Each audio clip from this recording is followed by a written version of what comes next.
We're on, mate, hey? What's going on, Steph? Dude, man, I've been waiting for a moment like this to happen, and then you put the word out, and here we are, mate. Here we are. I'm excited, brother. It's been a busy morning, but it's good to sit down and chew some fat, or what do you guys say? Chew some fat. Chew the fat, yeah. Chew the fat. Don't know where that phrase comes from. Well, who knows? Who knows, mate? Some pigs and some sheep. Yeah. Mate, thanks for coming on. This is obviously the first episode of this podcast. And the idea of it is basically to get out and talk to different people, obviously based around health and fitness. And just get people sharing stories of where they've come from, what they've gone through, challenges they've overcome, things like that. Because I've never been a good communicator, awful communicator. Never grew up in a family where we communicated a lot.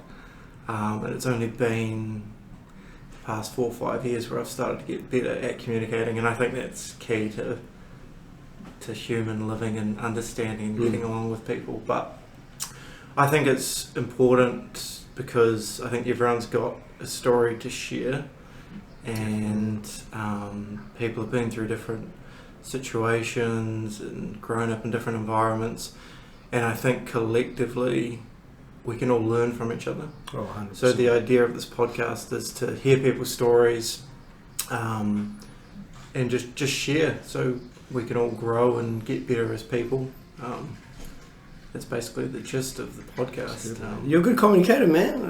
You're doing a good job, brother. You're doing a good job. Yeah, so I've known you for, must be 5 or 6 years now at least, right? Coming to you for body scans. It's the one. Which I think is so valuable, especially in the health and fitness section, because you give people those baselines. You can assess where people are at, set them goals moving forward, and things like that. So I don't actually know how you ever got into doing what you do. I think as there's a lot of negativity out there, workplaces. I was in an environment where I guess corporate sector, you're just a number at the end of the day. I remember just taking work home all the time, and then not being able to get just feeling valued, at the workplace. And I think you chip away, hours after hours, and you just don't feel like wherever you are, you're getting valued, respected. And I think probably the breakthrough came, I was working for a company and they were restructuring, and I was always safe, right? Always, that door always passed me. But then I saw my colleagues, they got made redundant, got an email giving so much for the company, start crying, really good men, like I can't afford my mortgage anymore. And so I was sitting next to them and I was like, flip, man, that's not life. I remember that thought came to me as like, flip, man, he has to now, he's given everything for this company, now he has to pick up all these pieces and go home and tell his wife he's lost his job after being in the company for 20 years or something. So because they were my mates, and it really bothered me, and I chipped away, you get more responsibilities, work and stuff, and you just carry on. But one day I remember my boss at the company, he was in Auckland. He flew down for like a one-on-one catch-up, and we were sitting in a similar room like this, and I remember the question he asked me. He said, what do you need from me, right? Because you're down here, I'm up there. And I remember I said to him, I just need support, I just need to know that you guys are there, because I was by myself in the office, the South Island office. Mate, what happened next, like, really surprised me. So as me and him was talking, and he was about to answer that question, he got quite angry. And this is someone that's my manager, that I'm supposed to be, that's supposed to be, you know, way advanced than me, like in terms of, you know, you're my boss and stuff. And he literally, mate, he literally had one look at me, had his pen and a notepad in his hand, he threw it at me. Honest, true story. He threw it at me, it passed my head. Now, like, this was, mate, you can't, this is not normal, right? And I don't know what was going on, but mate, honestly, I was shocked. He threw it right at my face, and obviously after that, it was just the silence, and I was like, what was that about? So obviously he was going through some stuff in his life, but there was another sign for me, man, that I think we're missing the point in terms of our workplaces, and you know, I had so much respect for him, but that was probably my breakthrough that I needed and the push that I needed, because, you know, yes, it was hard, the environment, you know, you work, you slog away. I take pride in my work, so, you know, I would take the laptop home, always working, always looking after the customers, very customer focused. But that incident, I remember coming out of that room, and there was obviously the office was there, and so they heard what was going on in the room. But then and there, I said, well, they don't really care about me. The company really don't care about me, you know, after giving so much, you know. And I remember we didn't talk, me and the boss didn't talk after that. I think the next day he flew up back to Auckland. I drove home that day, and I remember, like, one thing that's big for me, man, was, you know, originally coming from South Africa back in 2004, the massive thing for me was my faith, you know what I mean? You know, God was the only one for me that carried me through here, and we can maybe touch base on that a little bit later, but I was so down. I was feeling like so alone and like not valued because of what happened there. So that day I drove home, I remember being in my car and very close to tears, because I've given everything to this company, and I felt that moment the only thing for me to do to get my strength is to pray in the car. So I seen that we pray up, man, and I said, man, flipping God, you brought me all the way from South Africa, from Cape Town, to experience this, you know, in a workplace like this. And because I give pride, like I do a lot extras, mate. I put a lot out there, and I felt he's saying to me, Steph, I've created you for more than this. And that was it, man. And I knew I had a purpose. I knew there was something more I needed to do. It was just a weird feeling, but I knew it wasn't there, right? And next day, woke up, I felt this really strong voice feeling, quit your job, Steph, quit your job. Now, I've never ever done this in my whole life, never ever. I struggled to find work in South Africa before I came over, a year without work. So work was the one thing that I could do really well, and pride, and show you what I've got, kind of thing. So man, the next day, bro, like, I quit my job.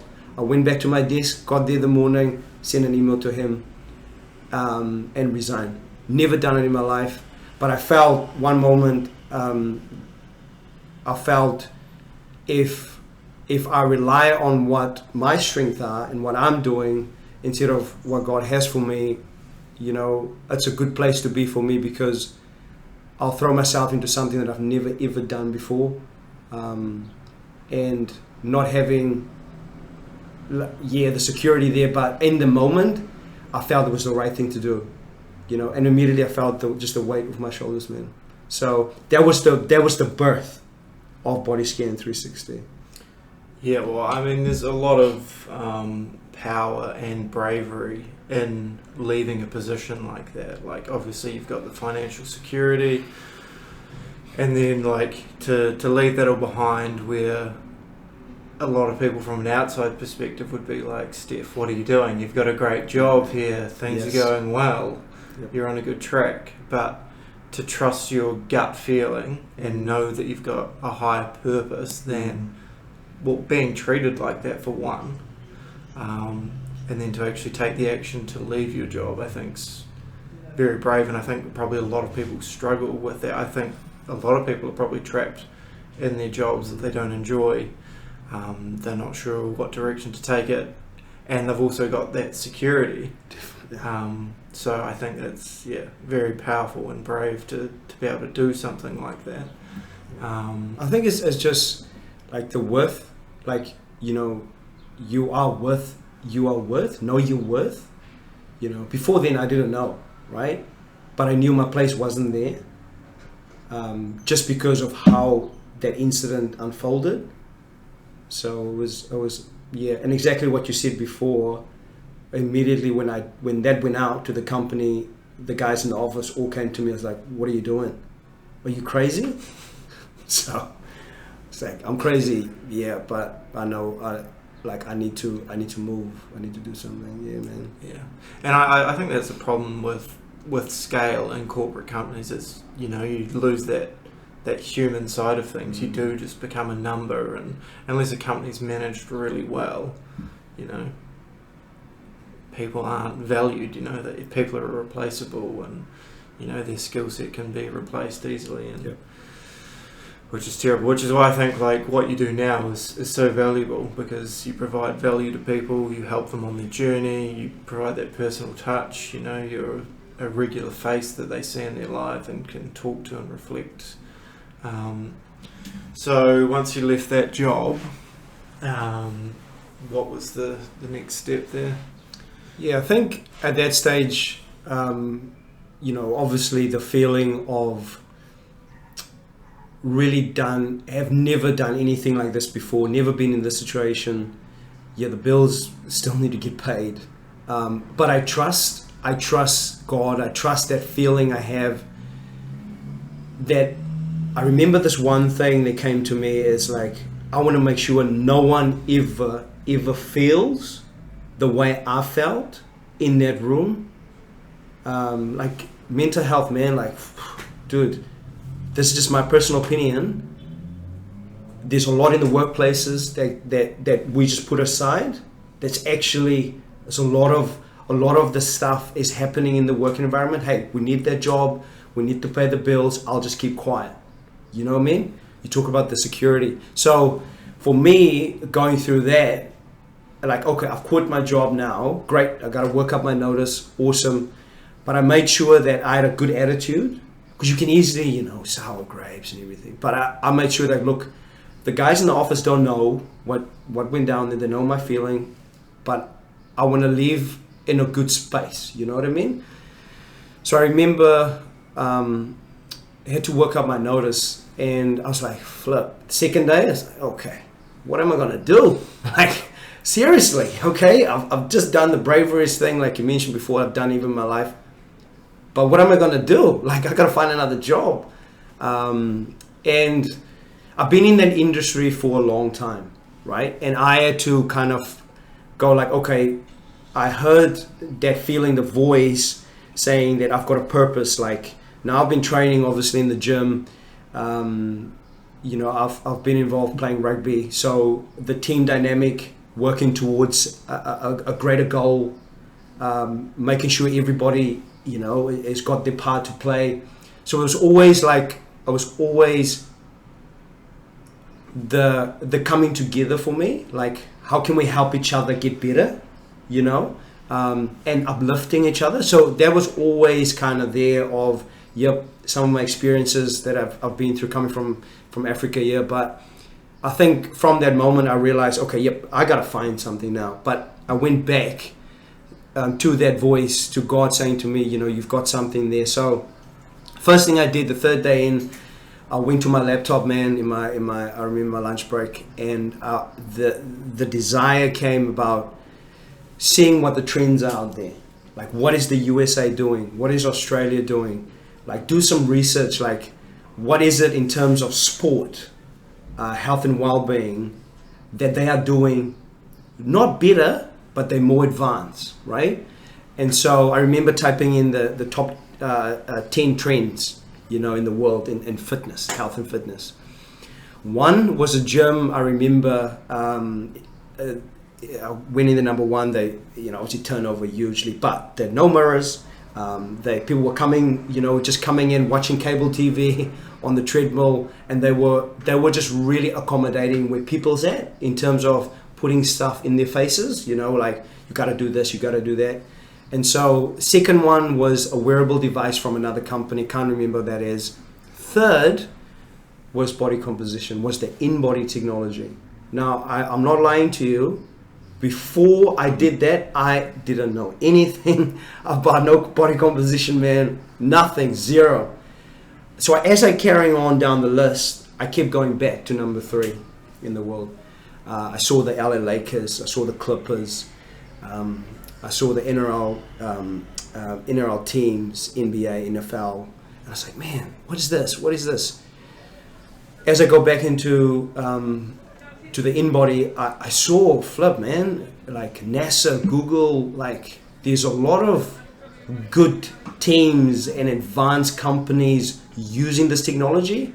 And then as I carrying on, it's patented. Now that stood out for me, meaning obviously it's a patent technology, so there's not many people that can have the technology that we have.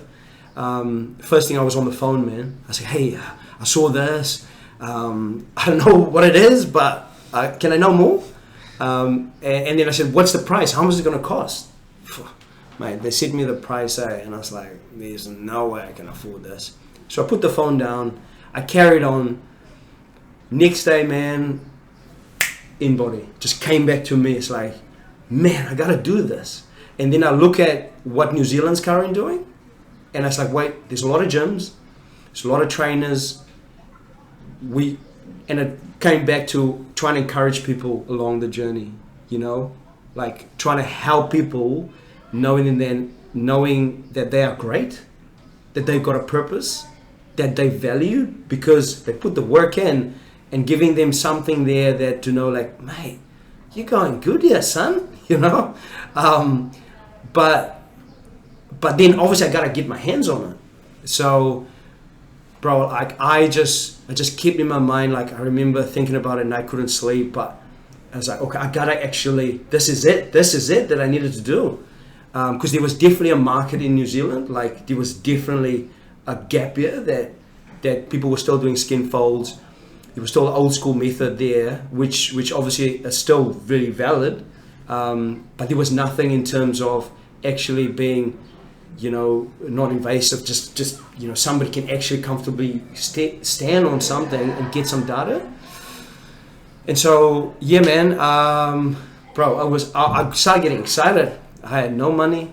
Honestly, man, it was, dude, no money. I remember I was like, okay, all I know is I can go to the bank. So I went to the bank. I said, mate, I got this idea. They're like, okay, yeah, you talk a lot. You talk heaps. I said, yeah, no. Bring us a business plan. Bring us a business plan. We'll set you up with one of the guys here and we'll talk. Okay? So I was like, okay, yep, I know how to do a business plan. Put the business plan together. Went in there. Boom. And they like, wow, they don't know. Their words was like, we don't even know what this is. But you clearly got you've done some research around it, and we can see this opportunity. So yeah, man, I took some money. They gave me some money. So, and I was like, sweet, here we go. And long story short, man, I contact the in-body overseas, and I say, I want one. And they're like, yep, you got to fly over, right? You got to fly over. We need to see you. You need to be certified, bro. I thought, like, man, like, anyway, okay, yeah, I'm willing to do that, bro. Like, confirm Purchased the machine. This happened in a couple of days. Got the money from the bank. Took some of my savings, bro. It was happening in a space of a week. I still nearly finished with my work notice. I fly over. This is another story. So the money was quite tight, right? So everything went in there. I think I sold my car too. Then I gotta go. Okay, I gotta fly overseas. So I flew to Auckland. Great, connecting flight, international. Great. So I'm in Auckland. So I've sat there, got my tickets.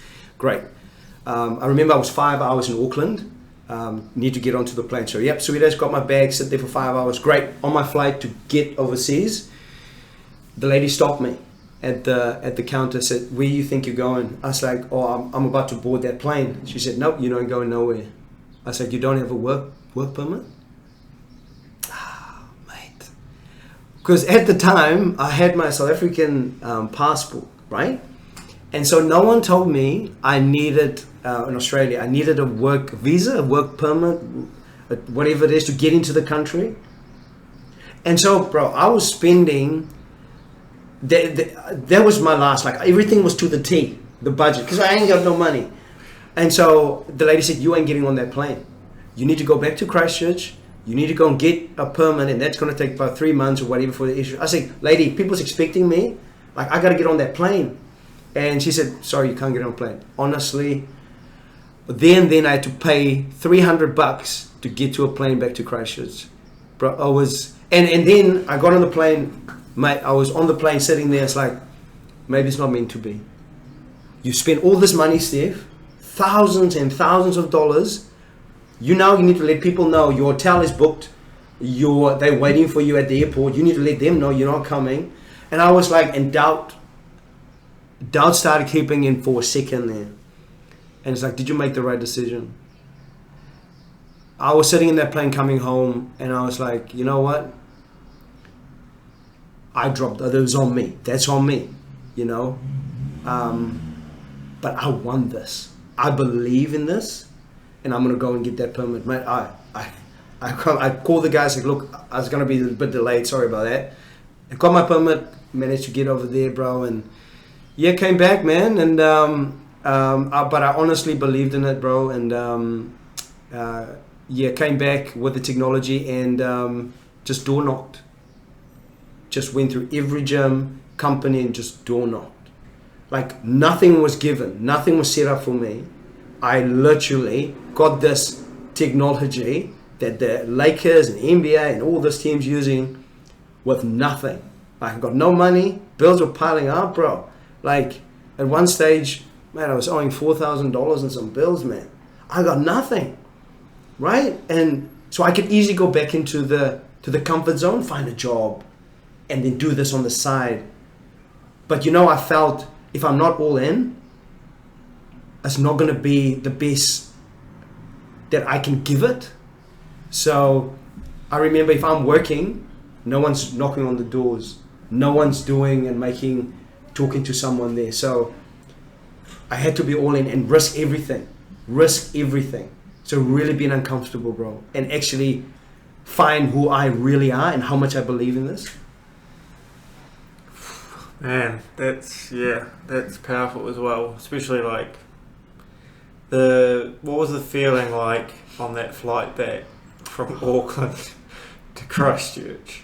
Bro, like, it's almost like your heart just sunk. When the lady told me, I felt like, bro, I felt that feeling again in the office. I felt that feeling of disappointment, of alone. What have you done? Like, you've done something wrong. And I had that feeling for a second, but then once again, bro, I felt like God carried me through, man. Like, I felt like the voice coming to me is, how bad do you believe in what you're about to do on your next phase of your journey? You've got this, you need to go and get this machine, but now you couldn't get on that plane. How bad do you want it? How bad are you going to go back, wait another month, get your work permit, spend more money, and then go back, spend more money on the hotel, more money on stuff? How much do you believe in it? You have already got nothing, bro. And that's where I feel like I wish people can,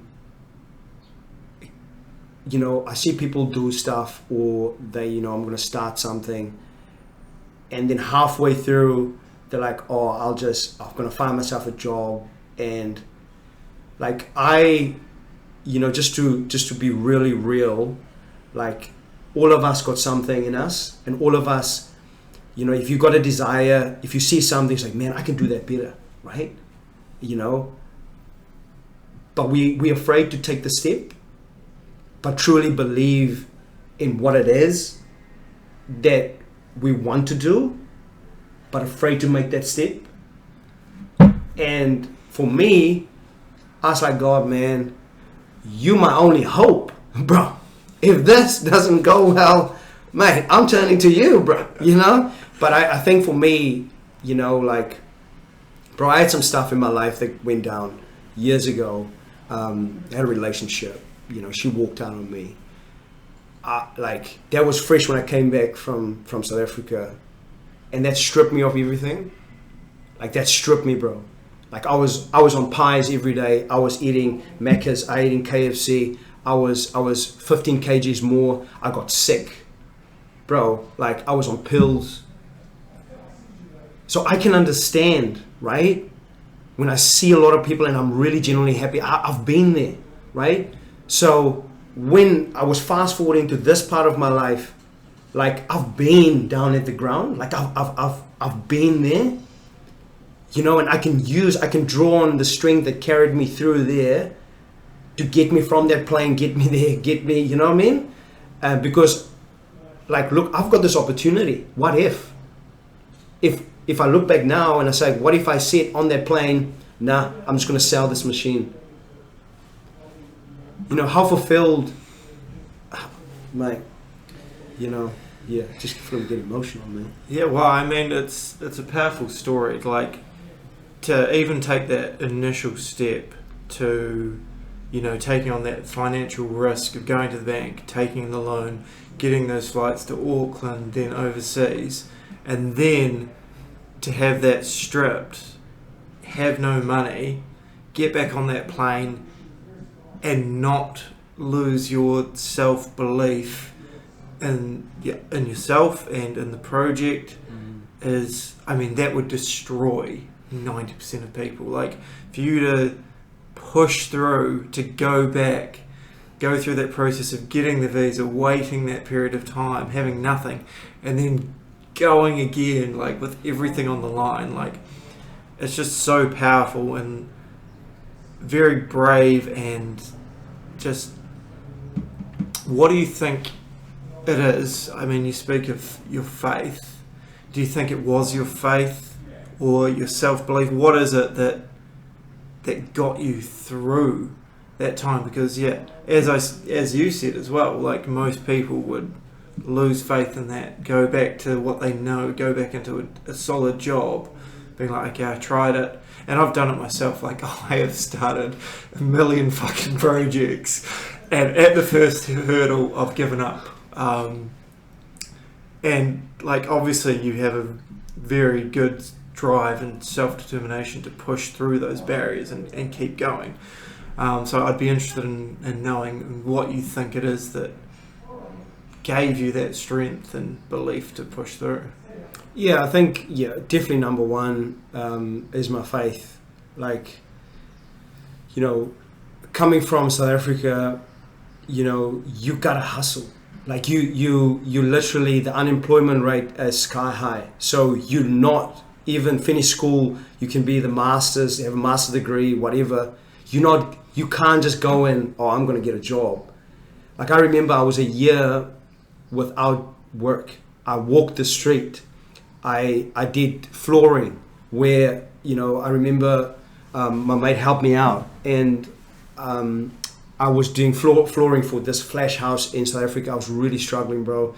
Once again, it was part of development of me. Like, I feel like if I go back, there's a lot of things that, the layers get stripped and then you get add layers and the toughness.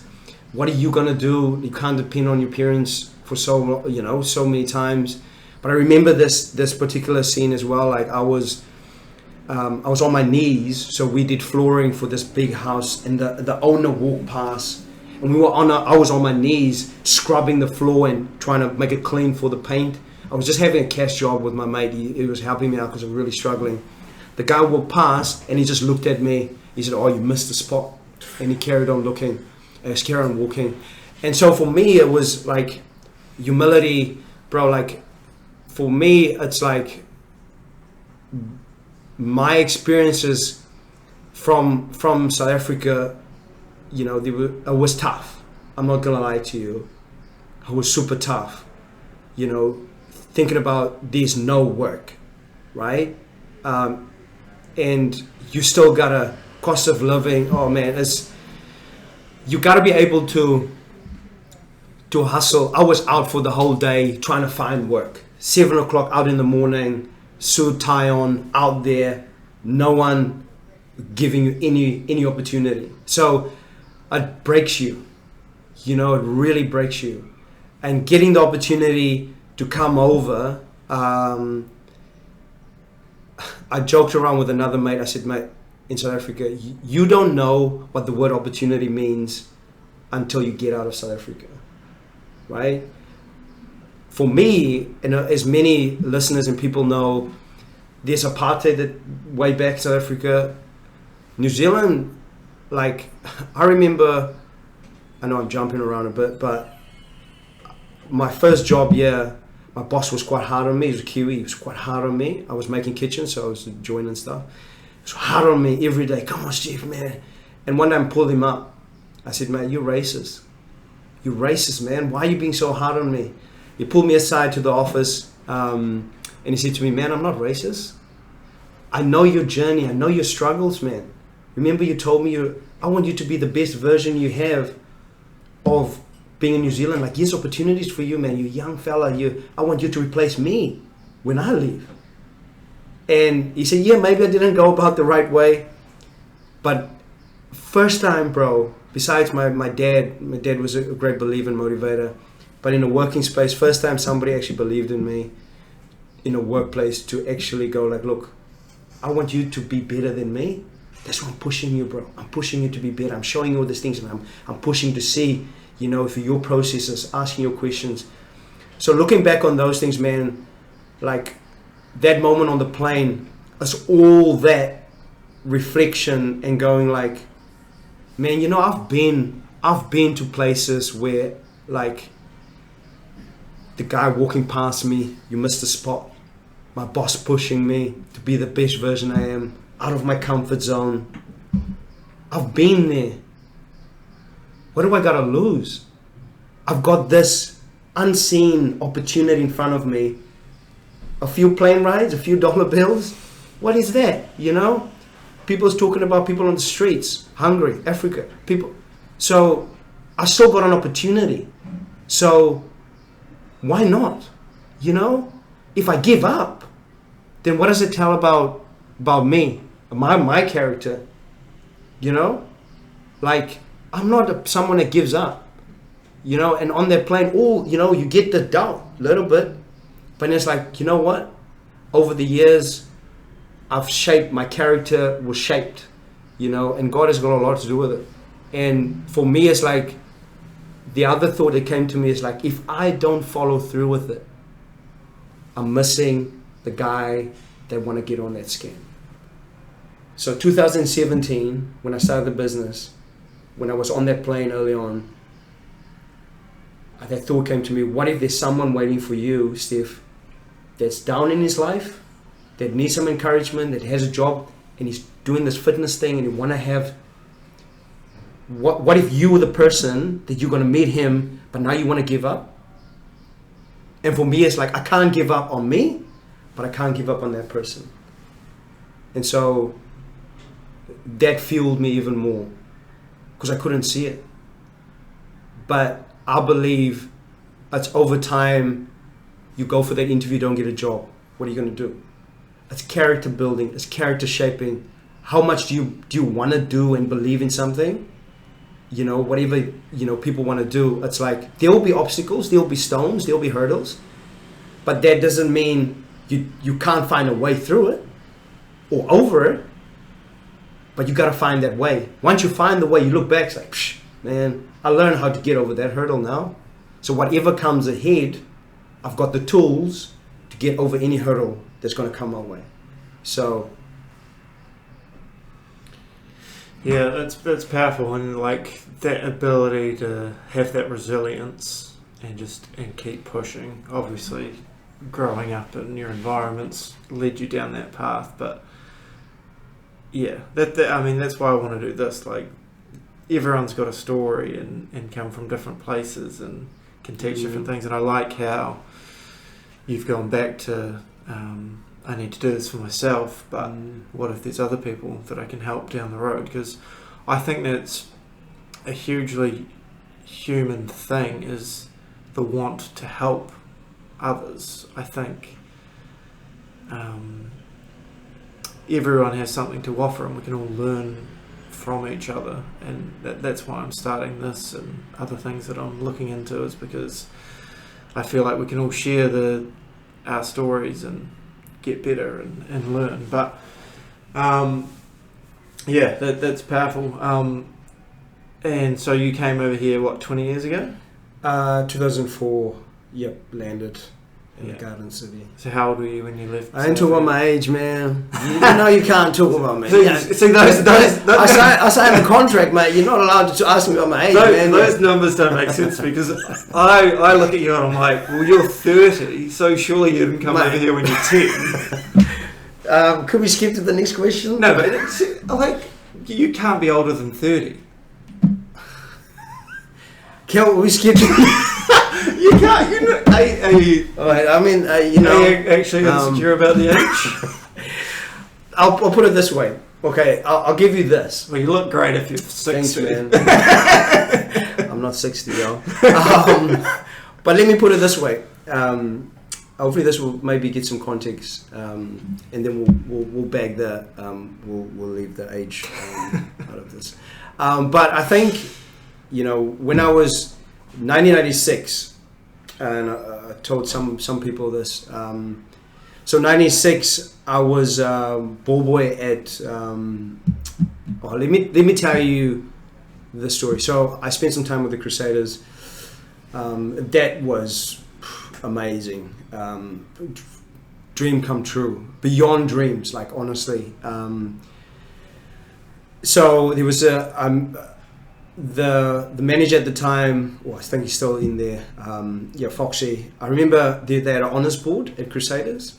So the Crusaders first was kind of birthed in 96, and they had a tour to South Africa, and there was an honours board at Crusaders. So I went in there and I said to Foxy, 96, because Razor, you know, played, it was the first time he played and stuff. And I said to Foxy, I was there. And he's like, hey, what do you mean you were there? I was like, I was there, 96. Where? At Newlands in Cape Town. And he's like, what? He said, yeah, I was ball boy. I was ball boy, man. I remember I was ball boy that day, well, that season at Newlands. And Crusaders came. That was their first time they toured as a group to South Africa in 96. The Justin Marshalls, the Murdens. I was there on the field, bro, like as ball boy. Bro, and Foxy was like, what? And I said, like, this is me. Like, how crazy is this? You know, because I saw the honours board starting in 96. And so to give you a little bit of insight, I was running around ball boying at 96. I was there for the All Black Test match, but also not to go away from kind of the age and that. But one thing also that stood out for me about the New Zealand people, right, is so for that season, obviously 96, I was ball boy, and also the All Blacks came for the first Tri Nations. And I was ball boy there as well. I got a wee little picture. I'll flick it through to you. And then sort of Sean Fitzpatrick, Michael Jones, Glenn Osborne, those guys. Michael Jones, I was ball boy. And so I remember, so it was probably the best feeling ever, right? Now apartheid, I don't know too much about that because, you know, obviously growing up outside of that, kind of outside. But anyway, like I remember coming down after the game. So the All Blacks won at that game, and the Sean Fitzpatrick, Glenn Osborne, they were taking Michael Jones. They were taking a photo down there. So I was coming down, and I just heard this voice, Sean Fitzpatrick, saying, "You, come here." And I was like, "Oh, me? Yep. Come take a photo with us." Bro, to like that for me was huge, right? To get even more real, like we didn't get much opportunity because of the color of my skin, right? Let's put it out there, right? There was always something there, like coming through, and even if you look at that Springbok team, there was maybe one or two guys in there, right? So we needed someone in the special of the sport to look at. New Zealand, you know, you had the guys running, man, you know, like we can relate because, you know, for Sean to call me to come and take a photo with him, bro, that meant the world to me because it gave me once again that feeling of like you belong somewhere, and man, Steph, we value you, like you know, come and take a photo with us. All these legends. And so if somebody's got their photo, man, can you just get that photo to me? But yeah, so that all stems from, I guess, from earlier onwards, just really being able to get that at that younger age, being around in '96 and insane, obviously, being here now, it's amazing, man. So you just never know what tomorrow brings. Yeah, and I think that just it speaks to. I was talking to someone the other day about this. Is how little of a positive impact you need to make in someone's life to make a huge change. Like a few kind, positive words to someone can turn their whole life around without you even realizing it. So just the power of your actions and words can have such a huge impact without you realizing it. So I think that really, you know, our ability to speak kinder and positively towards each other is hugely important because, as you say, that small interaction from Sean Fitzpatrick saying, "Kid, come get in this picture with us," and you hold it so valuably still to this day, 100%, man, is massive. And like that, it sounds like even that has had such a huge impact on your life moving forward. Massive. I even at that time, bro, like I couldn't make a Craven Week team. So Craven Week is kind of like the schoolboy provincial kind of a pick. So I was never good enough. But for them to recognize I'm good enough to have that photo, they don't know. Maybe they saw me but they didn't know, like you're saying now, the impact was huge because it gave me hope, man. And now I'm in New Zealand. Oh, man, I'm living the dream, right? But yeah, it's just the word opportunity, man. I think once you come out of South Africa or out of that, you realize grateful, very, very grateful for everyone in New Zealand, basically, who's given me the chance, bro. You know, and on that fact, like one person I want to single out is Craig Maguire. Like, back into the body scan because we've skipped the age part. We're not going to talk about that again. But just give you a 96, obviously gives you an idea. Maybe not. But anyway, we'll leave that. Age is just a number. That's right. Age is just a number. I could be 80. But I remember, like, I was outside the gym with body scan early days, right? I remember that day I couldn't get home because I was out 6 o'clock in the morning, door knocking, trying to, you know, people to believe in the scan thing. So there was no gas. I was on empty. Remember looking under the seat. There was nothing, right? And I was outside this gym. The gym said no to me, right? Tears rolled down, man, because I was averaging 3 scans a week for the first 3 weeks. 3 scans a week. And 90% was free. And so I had no money, man. And so I was outside this gym. I was crying my eyes out. I was like, man, once again, the feeling, the plane, the flooring. I was like, here I am, once again. How much do you believe in it, Steve? How much do you believe in it? Whew, man.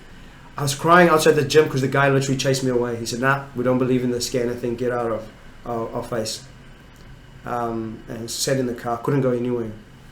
My phone. So I had a list of gyms I wanted to see that day. I was on the other side of town, and I had this last gym. It was Kashmir. Over in Kashmir, and I had it, and I was like, man, this is my last hope. Not that I'm going to give up, because I'm not going to give up, but I needed some water along the way. Like I was quite thirsty, man. The race has been a tough race, and I remember I was like, man, I'm in tears, but I'm gonna. So I called that number, guy on the other line. I talked to him. I said, mate, bro. He said, yeah, man. Okay, come and see me. I was like, okay, yep, sweet, bro, I'll be there soon. I'm just in the area, which I'm not in the area. Put down the phone, I had no gas. I was like, man, I gotta get there. And so once again, bro, I prayed, man, I said, God, you gotta take me there. Managed to get on there on empty, bro. I don't know how I did it. Got there, the meeting was awesome. And he said to me, years afterwards, he said to me, mate, I said, bro, what made you answer my call? Like, it was a horrible day, you had no idea. I was outside flipping crying, man. He said, you were desperate. You were desperate on the phone. And I was like, man, this dude is desperate. I got to give him a crack.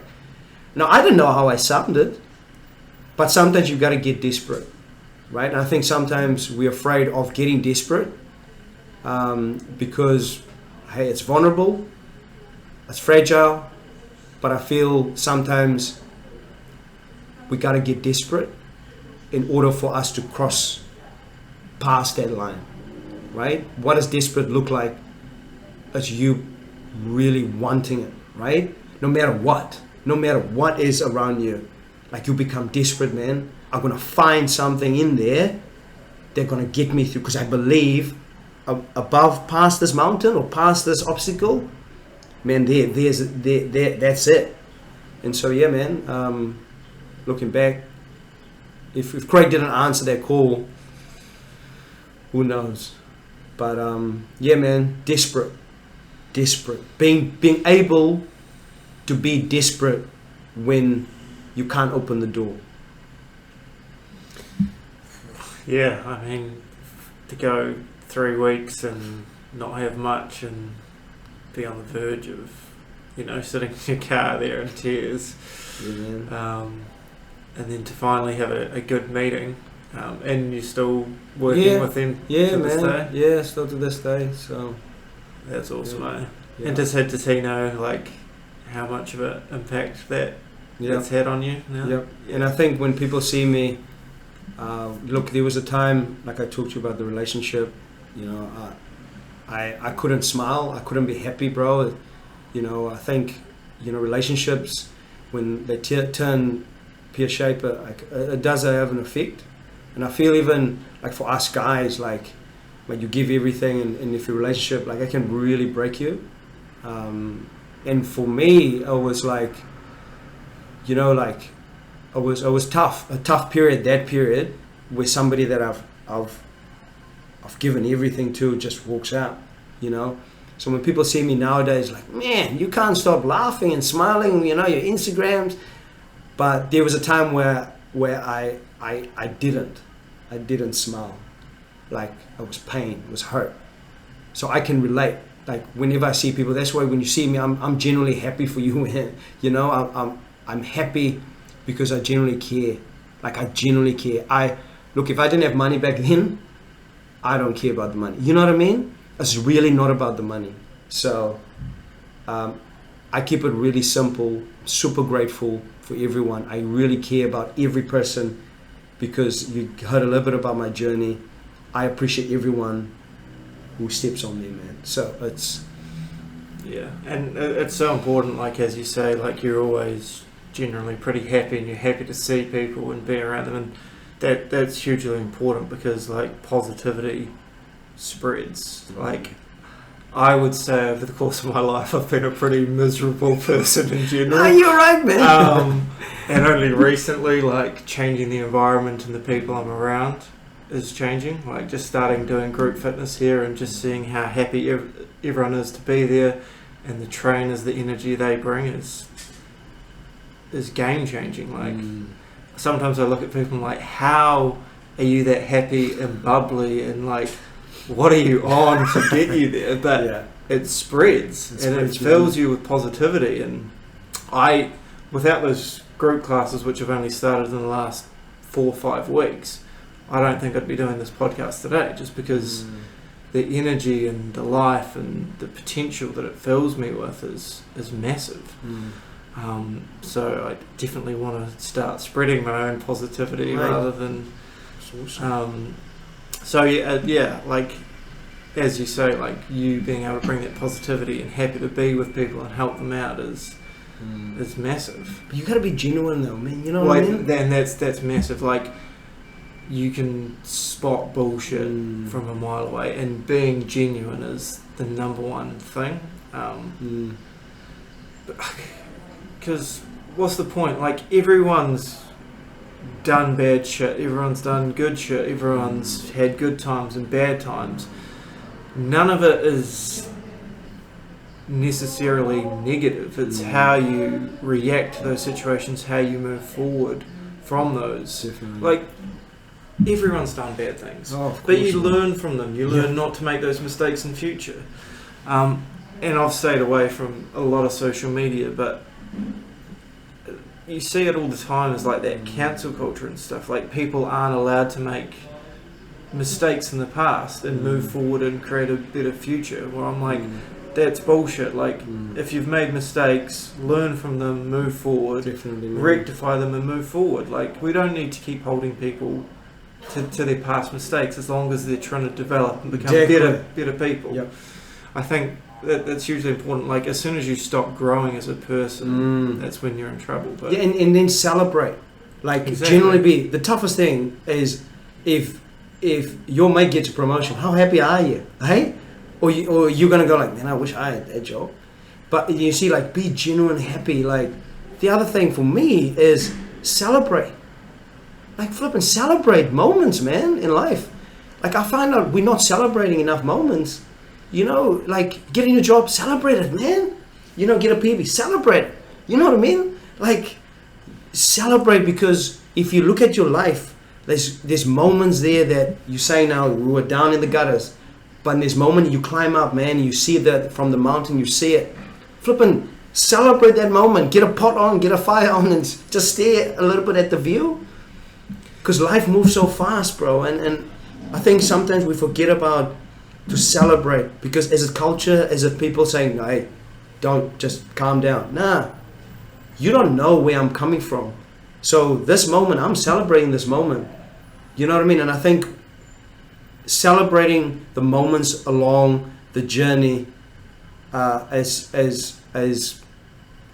a cool thing to have and being able to do, because it gives you fuel and makes you excited for what's ahead, you know? Yeah, and I think that's hugely important. I think Kiwis we're not particularly good at that. I hate any kind of self-promotion or anything like that, and always try and it's always hard to, celebrate the wins that you have. It's a huge skill set. Definitely, and it grows you. It's out of your comfort zone sometimes. But even if I think of rugby, because that's my game, like. You score a try, mate, celebrate it. Deal with the coach afterwards. But people don't know how long it took for you to make that team. You've worked hard to get to that try scoring opportunity. You dot the ball down and you just run back, sad face. That's me. That's me. Just like, oh yeah, cheers. No, man, you celebrate that stuff, man. Like, you never know. It could be your last. It could be your last time in the jersey. It could be, with those boys. Like, I think it gives you a feel. It really inspires you because it's feel good stuff, man. Like you see me on the scans, man. When somebody get a good scan, you see how I go on. Because I don't know if that person's living by themselves. I don't know if that person doesn't get any encouragement. But I've got a moment with them that they've put a lot of sweat in there. Man, I'm gonna be blowing their trumpets. I'm gonna be like, chahuing.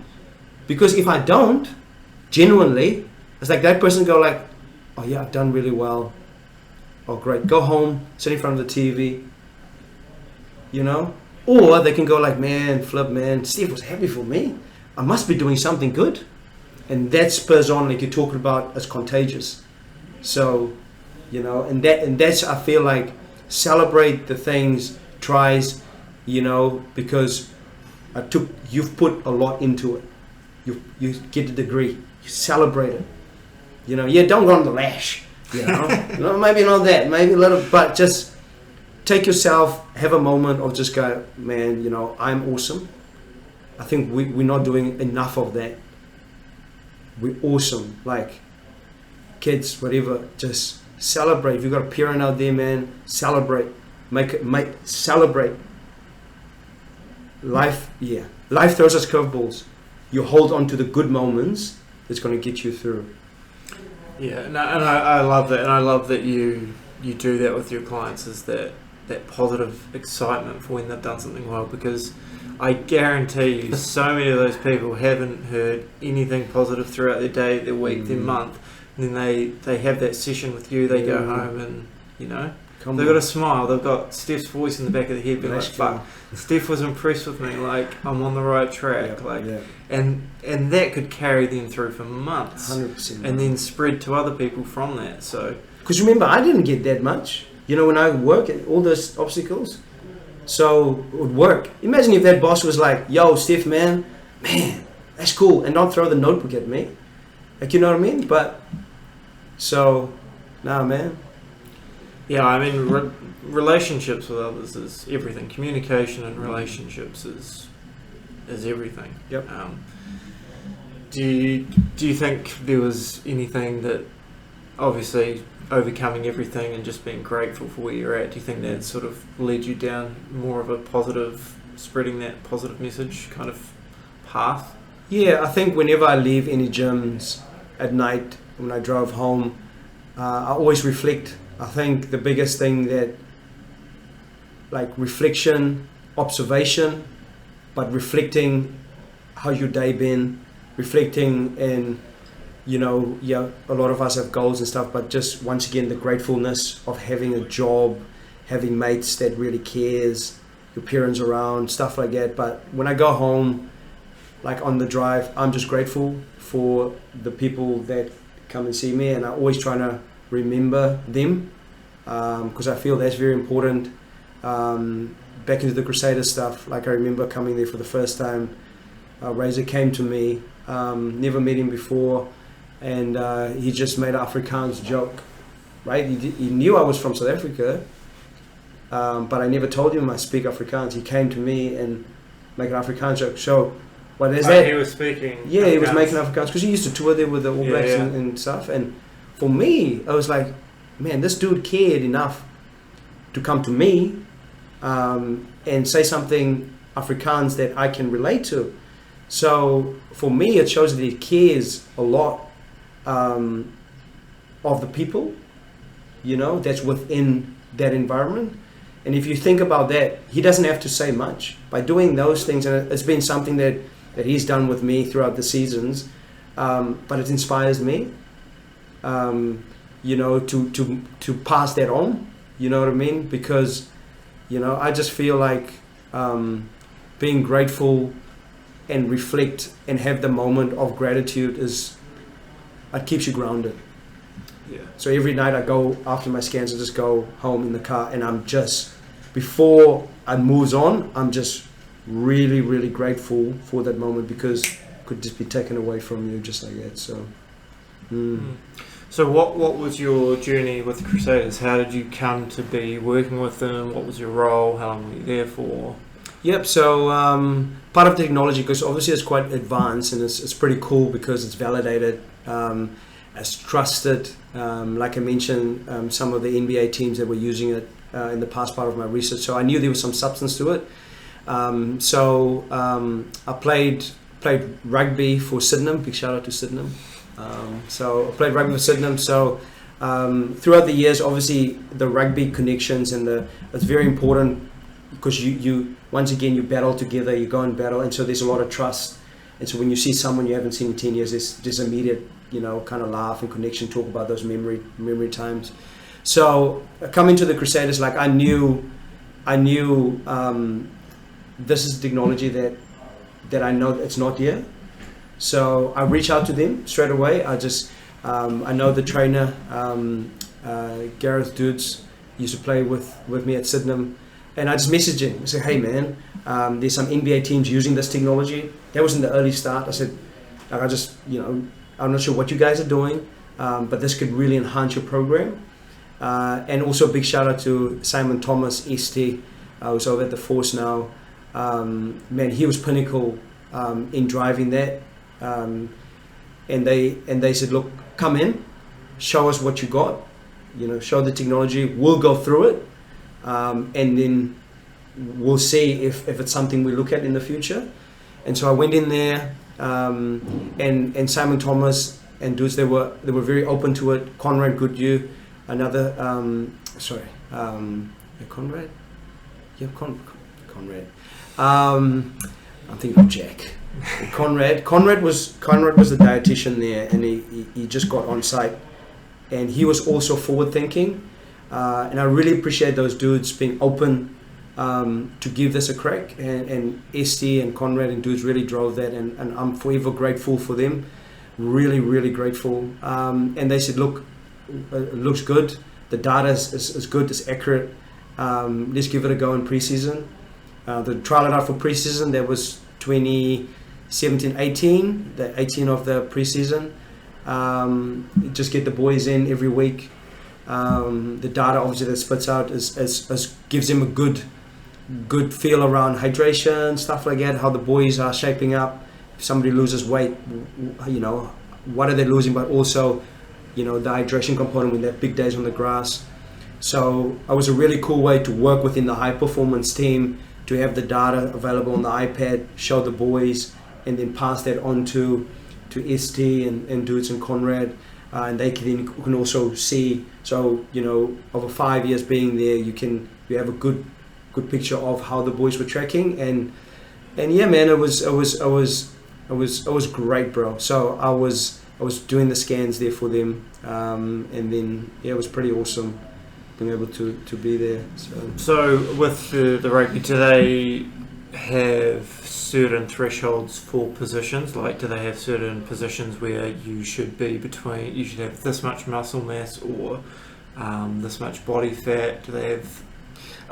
No, it was mainly because obviously all of us is built different, and then there's requirements in a certain position. Like, I think the one thing that they really drive there is just making sure that mentally the boys is clear on what's expected, right? But also what habits are they building away from rugby park.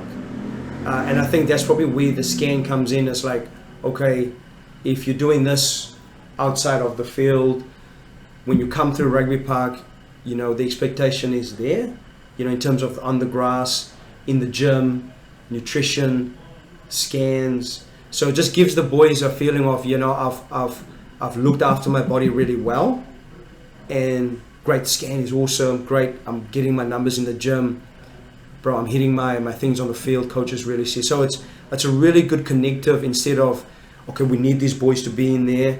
The cool thing is, if somebody needs to put on some weight, maybe they been away, coming back in, or the other boys coming in from outside the region coming in, it's a really cool way for them to go like, okay, how is my body composition changing and shaping, and what do they need to do to get to, if they want to put on 10 kgs, and then the scan will allow them to kind of, man, I'm nailing my water, my proteins, etc. And it's a really good feeling actually getting the boys on there, and the boys are super happy, you know, because numbers is only numbers, but as how we use the numbers, and how there was awesome because we were all aligned, you know, and maybe you just give one player one thing, you know, and really celebrate once again that celebration that he's come back from injury and he's looking after his body really well. But yeah, it was really cool to see the boys coming in and saying, man, I haven't done this before, and then seeing them years after that, how it kind of, you know, really helped them to have a better understanding of what did they do on a Saturday, what did they do on a Sunday, but also doing the week's things to make sure they're refreshed on the Saturday to be the best player the team needs them to be. So yeah, no, that's awesome. I mean, it's a great service. What would you say, like, to someone who's never had a body scan, what would you say, like, the big advantage of it is, and how frequently? Yeah, I think even, like, I'm pretty accommodating. So I've had people come to me and say, look, I booked myself in, but I don't want to see. So yeah, no, that's fine. You know, we can still scan you, because at that moment you're very curious, and you've had your journey about you're walking, you're running, you're trying to get into the fitness, you're eating a bit better, so you want to just have something there. And when you're comfortable, you can look at it, because you can have your sheet folded up, put it in your bag, and when you're ready you can look at it, and you can always call me and we can go through it. So there's that option, because it's a good way for you to once again see how you're tracking and actually being able to be motivated and encouraged, because look, we're doing jobs, some people's kids, like work requirements, trying to fit in a training, trying to come to the gym at night. So you're trying to stack all these things during the day, and it's good for a scan to kind of give you a baseline. And then down the track, 2 months, 3 months in, you may go like, look, I've actually been really consistent with my food. I'm having breakfast. I'm feeling great.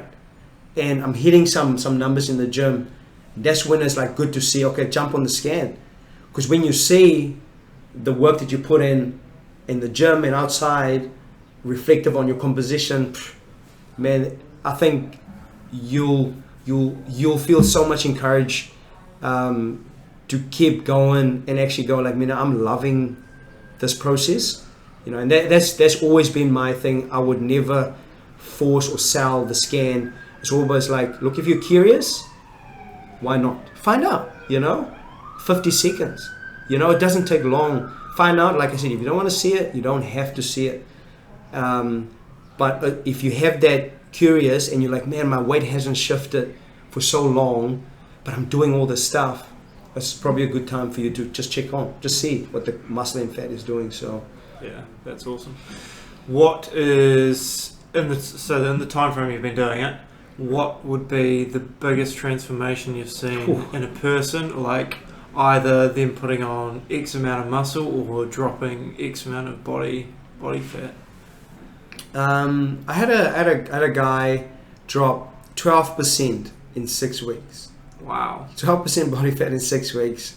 And I can't remember the muscle mass, but I asked him, I said, mate, what are you to do? Now he hasn't been consistent in the gym, so he kind of signed up for this challenge. He was doing a little bit, but he was drinking every day, right? And he said, mate, I realized I gotta cut the drink, and maybe have it, you know, occasionally. So obviously over time the sugar builds up and stuff, but he said that was the main thing that I'd done, and just eating a little bit better and more, skip breakfast. And so there was constantly that catching up. So he started having breakfast, cut out the drink, and just immerse himself in the gym. Like, you literally just go like, look, I'm going to come in there, I'm going to run, I'm just going to, you know what I mean? And he had some good people around him if he needs to. But it was all him driving it, him making the decision to go like, the drink every day is probably not a good thing for me at the moment, because I was doing it for so long. And he started getting those feelings, always tired, you know, not very, at work it was just like, and he goes home to drink to make him feel better, you know. And that was quite unreal in 6 weeks that he's done. And muscle mass, I've seen someone, you know, over time really solidly increasing muscle. A fella out in Blenheim, he's in the strong stuff, weightlifting and stuff. But I talked to him as well. I said, mate, I'm pretty disciplined. You know, I love the sport. Big shout out to Ascension Gym. He loves the sport, and he wants to make sure that, like, he's always ready. If he needs to rest, he'll rest. But when he's on performing, he wants to be making sure that his body is ready to go. So fueling, he said fueling 100%, just being diligently staying, making sure he's got everything, recovery, nutrition, training, and not overdoing things. So he said, mate, some days I just take the weekend off because my body, because he lifts at such a high standard and stuff. So, but yeah. There's been some massive, man. There's been some crazy ones. Yeah, that's impressive. It's a skill I've never learned, is to take, like, I know I need to take rest days, and I know that I would be in much better shape if I did, but I just fucking can't do it. I've just got this mental block. I just can't do it. But that's another great thing about the scan, is like that accountability factor as well. Especially if someone's coming in, they're having a scan, they're like, sweet Steph, I'll see you in a month, I'll see you in 2 months. Even if, like, they might start to look like, fuck, I've got to go see Steph in 2 months, or like, you know, there's a little bit more accountability there. Yep. And like, I want to be moving forward, not backwards, kind of thing. And that's it. And so many times people go like, oh, where should I be, Steph? Where should I be? I said, nah, forget about that. When you see me next time, whenever that is, where do you want to be? What is something on the scan that you really want to see change? Or, you know, you want to get better at your sleep. You want to get better at eating better. Don't want to have a pie, you know, at work every day. Let's see what it does to the scan. So, and then many of those people are so surprised. Then when it comes for the end scan, or when they see me again, they're like, oh, is that me? Did I do well? Yeah, of course. What did you do? I'm always going like, okay, what did you do? Because I think sometimes we forget that what the individual does. So you talk about rest days, but it's understanding. So after through every scan, I take people through, but it's understanding that you've done the work, right? Saturday, Sunday, mate, you can just chill. You've done your Monday to Friday. But also, there's a reason that a lot of people, running is awesome, right? Mental, gives you a lot of refreshment. You feel like busy day, go for a run. And sometimes you do things because it's what you need, right? And I always tell people, look, you can walk, because it gives you a break from the day, it makes you refresh. But then the fueling around it, you know, how's your joints feeling, making sure we're looking at the whole key things around it. So you just don't go handy 7 days a week. You actually go like, look, yep, I'm just going to go for my run today because I need that. So I think it's very important for me as understanding where the individual is at. And if you're struggling with rest days, for example, it's always going back in explaining why it's also a benefit to you. Because guess what? After a day's rest, you'll be super hungry to get back into the gym the following day. So your body's going to give you that back. So, yeah. And it's hugely important. It must be interesting hearing, you know, like, because everyone does things differently. Everyone's got a different approach, and there's just so many beneficial things in either training or diet that you can do. Yeah. And I've stayed away from social media for so long, especially around anything health and fitness, because I think a lot of it is very unhealthy. A lot of people saying, do things my way's the only way, or eat this diet, this is the only diet, train this way, blah, blah, blah. Whereas I think in reality, different things work for different people. People enjoy different things. Someone might enjoy running, someone might enjoy weightlifting. At the end of the day, if they're moving their body, you know, and with the food, you know, if they're eating whole foods and things like this, it doesn't have to be keto or vegan or whatever. Like, people are going to find what works for them, and I don't think there's a set way to do things. Like, over time, you just learn what you enjoy, what works for you, and it is a process. Yep. It is. And I was saying to someone the other day, it's like, I'm 33, and a lot of people think you're past your prime. And I've always told myself, I'm not going to peak physically till I'm 50, because I'm just going to keep learning, going to get better over time. And that's why I think age is very much a mindset thing. Like if you think you're old and you act like you're old, you're going to be old. But if you think you're young and you're going to keep learning and getting better, I mean, as soon as you stop self-developing. Yeah, that's funny you're saying that, because last night I spoke to this guy. I think he's, hopefully I get his age right, 80 something. Mate, dude's in the gym. And I said to him, I've been scanning him for years. I said, mate, what would you tell a young person today if you had the chance? He said, being able, like you're saying now, being able to change and adapt and not stuck in your old ways and stuff. And I think because obviously it creates a change in you being able to adapt, but also like to get outside your comfort zone. I think, you would grow in the outside the comfort zone, but also for you to get excited. You know what I mean? I think that's the beauty of this journey thing. Like, you're not in your prime kind of thing, But it's like, what if? I'm the 40, 50, 60 year old, mate, what if? So it's like being able to evolve and stuff. But there's a lot of things out there in social media. For me, it's always like, look, you're a shift worker. That person's not a shift worker.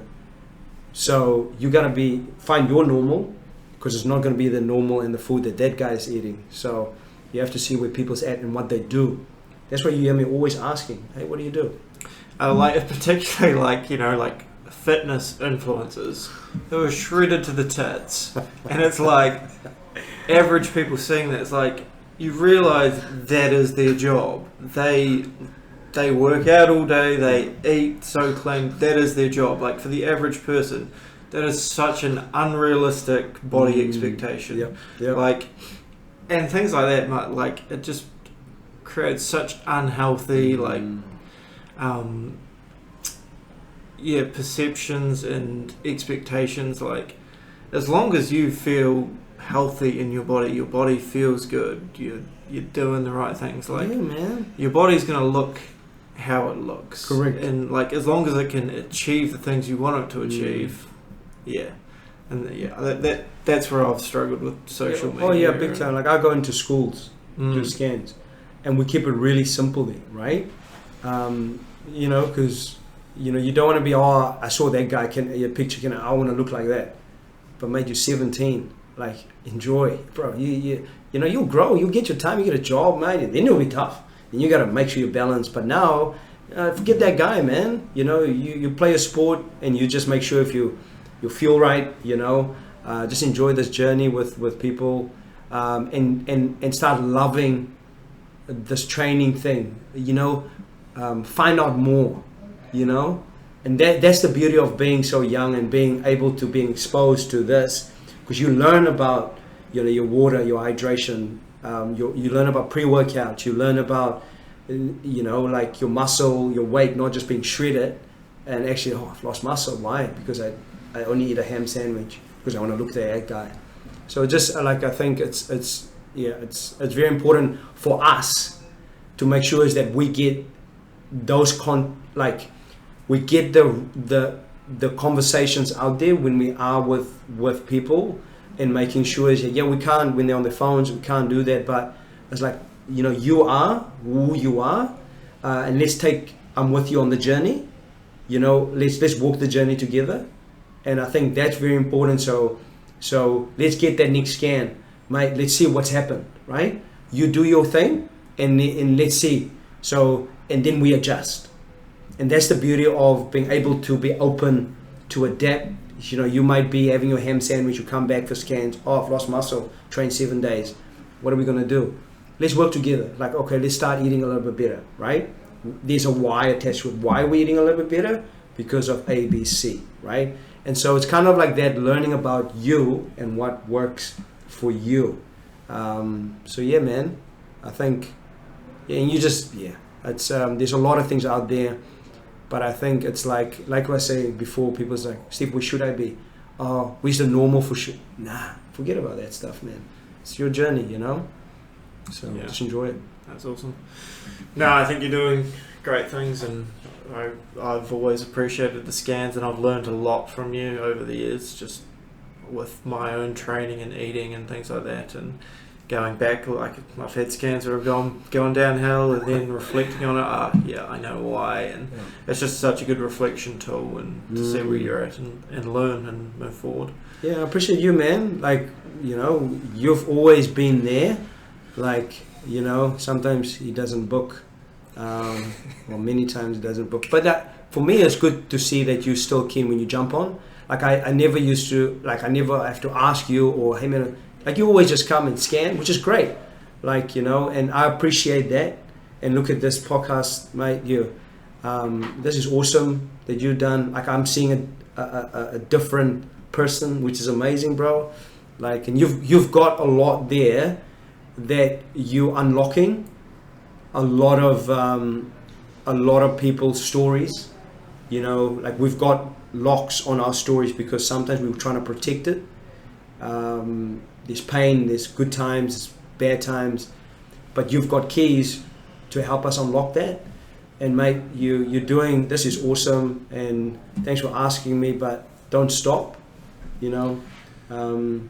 This is great, man. No, I appreciate you coming on, and like, as you say, like, you being able to be vulnerable is powerful. I think people sometimes think vulnerability is a weakness, whereas I see it as a strength, because you're so comfortable within yourself to be vulnerable and know that you have the strength, that you've been to those places and you've come back. So I think the more people can be vulnerable and open and share their stories, it's hugely important. So I appreciate you opening up and sharing. Oh, big time. Like, you just never know your story. That's what you have. That's your gift, right? Your story is different from mine. Like, there's a gift, and the more you talk about it, well, you're not going to tell anybody, but the more you start sharing about it to someone in this space, like, you're helping someone else, because you don't know who's sitting in the car listening to this or whatever, you know what I mean? Even like, if I have to put a name out there as well, like Andy Gibson, like, he gave me a crack when, like, in rugby space, when no one kind of, like, you know, maybe rated me and what I was doing. He's like, mate, you know, I think, you know, flipping, you're awesome. Like, come, yeah, sure, come. And so that was awesome for him. Like, that was huge, and that's years ago, and we're still in contact. You know what I mean? And so, like, I think probably the thing that I want to leave is, like, you talked about that in the beginning, positive. Start just really giving people a crack and opportunity, but believe in them. Like, I think, you know, there's no room for negativity, man. It's not really negative failure. There's not really failure. It's us giving things a crack. The plain right, like, it's not giving up. Just give things a crack. If it works out, great. If it doesn't work out, what if we learn? Can take back into the next thing. So yeah, man, like, I'm just grateful for the people and the gyms and everyone who's given me an opportunity to being able to do this. If you know where I'm coming from, like, this is huge. Belonging is huge for me. Like, and hopefully there's a little bit of that I shared in there, but belonging is massive for me. I'll take belonging as number one. Feeling belong in an organization, in a gym, can make you use different to someone. Like, you know, even say, for example, you're training or a team, somebody in your team doesn't feel like they belong there. It's it's our responsibility, I feel, and my responsibility to make sure that we generally make sure that, bro, man, you're flipping awesome, and so that can help that person be great, you know. Yeah, man. So that's it. That's awesome, bro. Appreciate it. Anything else you want to add? I think I talked heaps, man. But yeah, no, I just once again to say thanks, man, for letting me jump on. It's fun, man. It's good fun. Yeah, bro. We'll do it again sometime. Oh, big time, brother. Yeah.